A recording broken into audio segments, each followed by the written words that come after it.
1/2 plus 3/16 plus 5/64. നമുക്കിത് നേരിട്ട് കൂട്ടാൻ പറ്റില്ല, കാരണം ഛേദങ്ങൾ തുല്യമല്ല. ഛേദങ്ങൾ 2, 16, 64 ഡിനോമിനേറ്റേഴ്സ് ഈക്വൽ അല്ലാത്തത് കൊണ്ട് നേരിട്ട് കൂട്ടാൻ പറ്റില്ല. അപ്പോൾ ഡിനോമിനേറ്റേഴ്സ് നമുക്ക് തുല്യപ്പെടുത്തണം, ഛേദങ്ങൾ തുല്യപ്പെടുത്തണം.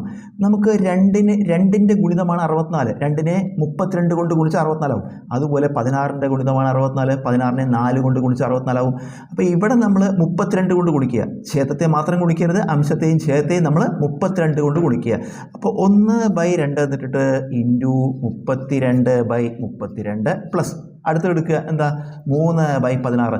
16 എങ്ങനെ 64 ആക്കുക, 4 കൊണ്ട് ഗുണിക്കണം, ഇൻറ്റു 4/4 പ്ലസ് ഇതൊന്നും ചെയ്യണ്ട, അതേപോലെ എഴുതുക 5/64. ഇത് ഗുണിക്കുക 1 × 32, 32/2 × 32 64 പ്ലസ് 3 × 4 12/16 × 4 64 പ്ലസ് ഇവിടെ 5/64.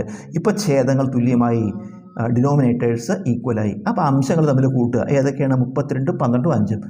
32 പ്ലസ് 12 പ്ലസ് 5 പൊതുവായ ഛേദമായിട്ട് ഇത് എഴുതുക 64. ഇനി കൂട്ടുക 32 × 34 10 44 5 49 എന്ന് വരും. 32 × 34 10 44 5 49/64. ഉത്തരം 49/64.